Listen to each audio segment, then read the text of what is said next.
Welcome to the Deep Dive. You are experiencing a unique two-host AI conversation powered by Google's Notebook LM for deeper, more dynamic book analysis. When we think about the world's greatest masterpieces, how much do we really know about the stories behind them? Right, we see the finished work, the genius on display. Exactly. But what about the private lives, the personal stuff that shaped them? Especially the parts history might have, conveniently forgotten or just didn't record. Mm-hmm. Like the women's stories often are. Precisely. And what if, say, the inspiration for one of the most famous tragedies ever written wasn't some big public event, but something intensely private, like a devastating family loss? That's exactly the question Maggie O'Farrell tackles in her incredible book, Hamnet. It really pushes you to look past the famous name, William Shakespeare, and consider the human story. It really does. So in this deep dive, we're going to explore how O'Farrell uses some really powerful literary choices to bring a historically, silent figure, Shakespeare's wife, Agnes, right into the spotlight. And how she explores grief, a universal, profound experience. Yeah. Our goal here is to understand how this book flips the script, moves the focus from the big historical figure to the family, often left in the shadows, and maybe uncovers an emotional truth that really connects with you, the listener. So, to start, maybe we should talk about the context. Like, who is Maggie O'Farrell, and why does that matter for this story? Good point. She's not just pulling this out of thin air. She's a really respected Irish-British novelist, known for beautiful writing, deep characters. Yeah, very lyrical. That reputation, her sort of ethos as a writer, it gives her a lot of credibility, doesn't it? Definitely. When you pick up Hamnet, you kind of trust she's going to handle this sensitive stuff, imagining Shakespeare's family life with real care and insight. That trust is key, especially when she's filling in blanks history left behind. She's aiming for emotional truth, not just documented fact. And the timing of the book, its exigence, the reason it felt needed now is spot on, too. It came out in 2020. Right, when there's this big cultural push to find and tell those forgotten stories, especially women's stories from history. Exactly. And think about it, Shakespeare's time, the 16th century, is dominated by him, by men, his wife, his son's death. Often just footnotes. O'Farrell saw that gap. A real void, yeah. And she writes directly into it, giving Agnes a voice, making you consider the human story behind the famous plays. So who is this book really speaking to? Who's the intended audience here? Well, I think it's for people who love literary fiction, historical fiction too. Anyone interested in Shakespeare, obviously, but maybe from a different angle. And people who appreciate deep character work, emotional storytelling. Definitely. It's not a dry history book. It prioritizes that immersive, emotional experience. You have to be willing to go with her imaginative exploration, value that emotional truth over just, sticking strictly to the sparse historical record. Which ties right into her main purpose, right? It's not just entertainment. No, she's definitely trying to persuade you of something, an emotional truth, really, which is that the death of their son, Hamnet, this wasn't just a sad event. It was the defining trauma for Shakespeare and for Agnes. And crucially, that this immense grief is somehow baked into the play Hamlet. Wow. So she's drawing a direct line. A very powerful emotional line. She wants to shift our focus, make us see the family, see Agnes, and explore these big themes: love, memory, and especially loss. And the subject matter is, it's their domestic life, isn't it? Agnes, her husband, who she often doesn't even name, and then the tragedy, the plague hitting their son. Yes, and the tone. It starts off so intimate, almost sensuous and earthy. O'Farrell's writing is gorgeous, very lyrical. You really feel grounded in their world. You do. But then, of course, it shifts. It becomes deeply melancholic, just heart-wrenching with grief. It's powerful stuff. And it's crucial, isn't it, that this is fiction? That choice of genre allows her to do things a historian couldn't. Absolute vital. Fiction gives her the freedom to imagine their inner thoughts, their feelings, the connections between them that history just doesn't tell us about. If she had to stick only to the documented facts, the emotional core of the story wouldn't be possible in the same way. Exactly. Choosing fiction is a major rhetorical move in itself. It lets her prioritize that emotional resonance. Okay, so let's dig into how she makes it resonate so much. We talk about pathos in writing, the appeal to emotion. This book feels like it's running on pathos. Oh, completely. It's probably the dominant appeal. And she does it brilliantly through sensory details. Can you give an example? Well, you don't just read about Agnes's world.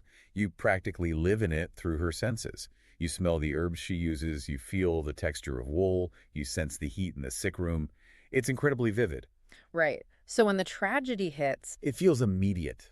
personal, like you're right there experiencing it too. That sensory immersion is a direct line to your emotions. It really works. And beyond just the smells and textures, how else does she build that empathy, especially for Agnes? Through the narrative perspective, she keeps us really close to the characters, especially Agnes. We're inside her head, feeling her hopes, her fears, her love. So when Hamnet gets sick, Those chapters and Agnes's grief afterwards, they are just devastating. It's a direct, incredibly powerful appeal to your emotions. You feel that loss alongside her. now, even though it's fiction, you mentioned her credibility, the ethos. How does she build that trustworthiness with the reader? Well, partly through just incredible research, it feels like. The details of Elizabethan life, glove making, beekeeping, the way Stratford society worked, it all feels so authentic. It creates this really believable world, doesn't it? It does. That detailed world building makes you trust her as a narrator. You feel like, okay, she knows this time period, even if she's imagining the specific events and feelings. And her writing style itself, that confident, almost poetic prose. That definitely adds to it. You feel like you're in the hands of a really skilled writer, master storyteller. That builds confidence, makes you more willing to follow her into the emotional depths of the story. Okay, let's talk about the logos, the logic of the book. It's not logic like in an argument with facts and figures, is it? No, not in that way. It's more about narrative logic, psychological reasoning. What do you mean? The core argument is essentially cause and effect. This specific, profound grief, the cause, leads to the creation of one of the world's greatest tragedies, Hamlet, the effect. And O'Farrell makes that connection feel convincing. More than convincing. The way the whole story is structured, the way she builds the characters and their relationships, it makes that link feel almost inevitable. Like, of course this loss would echo in his work. So the logic is in the storytelling itself. Exactly. And also in the structure. She uses a nonlinear timeline, right? Flashing back to Agnes and William's courtship while dealing with Hamnet's illness in the present of the story. How does that build the logic? It constantly reinforces the depth of their bond, the intensity of their family life, what they stand to lose, and ultimately what they have lost. It logically justifies the immense weight of Agnes's grief. You understand why it consumes her. That makes sense. It's not just asserted, it's demonstrated through the structure. Precisely. It builds the emotional and logical case simultaneously. And as we dive deeper into this fascinating rhetorical tapestry, remember that you can find more in-depth book analyses like this, inspiring reflection and rational thought on Mindful Moments, our YouTube channel dedicated to insightful content. So, beyond those big appeals, pathos, ethos, logos, O'Farrell uses specific techniques, right?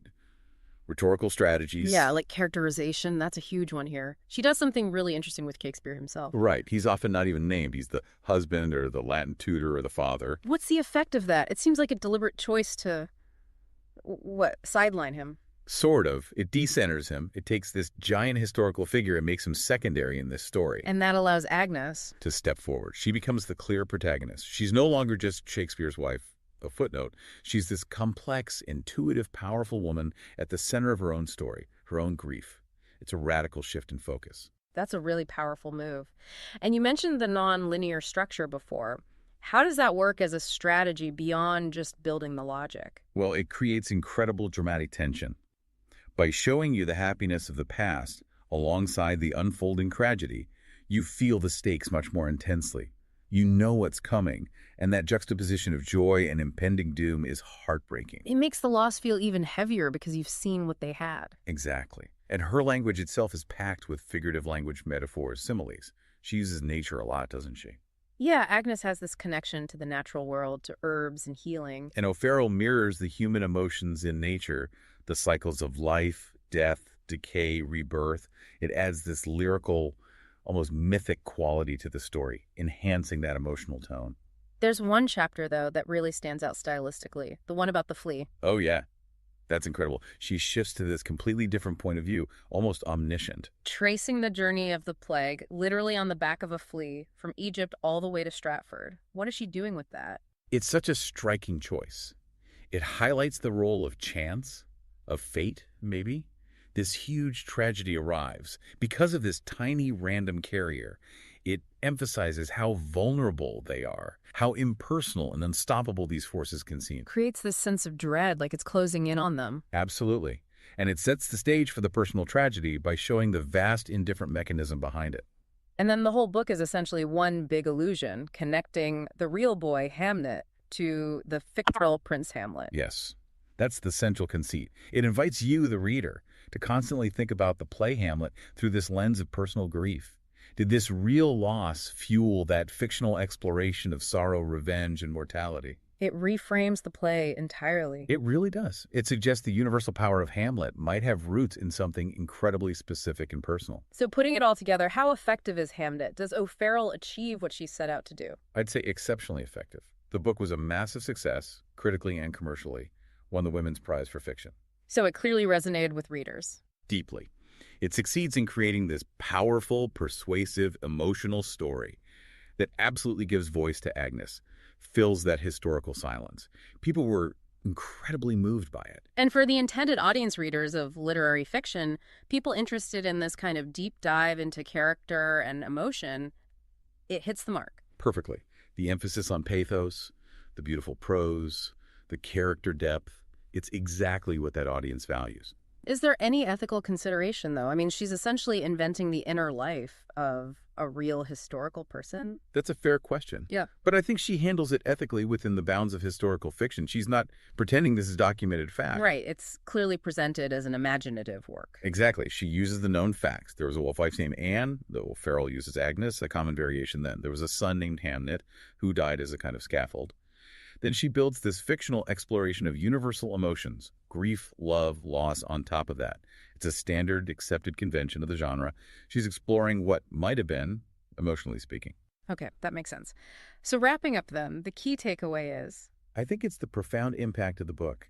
How Hamnet takes someone who was barely a historical footnote and turns her story into this incredibly moving, resonant exploration of grief that feels universal. And it really challenges you to think differently about Shakespeare, about Hamlet, maybe about the connection between art and suffering in general. Definitely. It forces you to see the potential human cost behind the masterpieces. It makes Hamlet feel incredibly personal. And, this kind of nuanced understanding, looking at a familiar story from a new angle, connecting history and emotion, that's exactly what we aim for here and on our YouTube channel, Mindful Moments, and across all of our podcasts. Helping you find that deeper meaning, connect those dots. So a final thought to leave you with. What does a book like Hamnet tell us about how we remember history?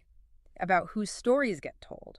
And maybe about the incredible power of a name, a single tragedy, to echo down through centuries and inspire art that speaks to all of us? Lots to think about there. And if you want to explore Hamnet even more, click the link on screen for our in-depth book summary. Yeah, definitely check that out. And please subscribe for more unique book analyses and deep dives into topics like this one. And if you found this discussion insightful, share it with other curious minds. Help spread the word. You might also consider buying the book through the link we've provided, support the author, and experience this incredible story firsthand. And most importantly, keep thinking critically. Think about the stories that shape how we see the world, and listen for those powerful voices, like O'Farrell's, that bring hidden histories to life.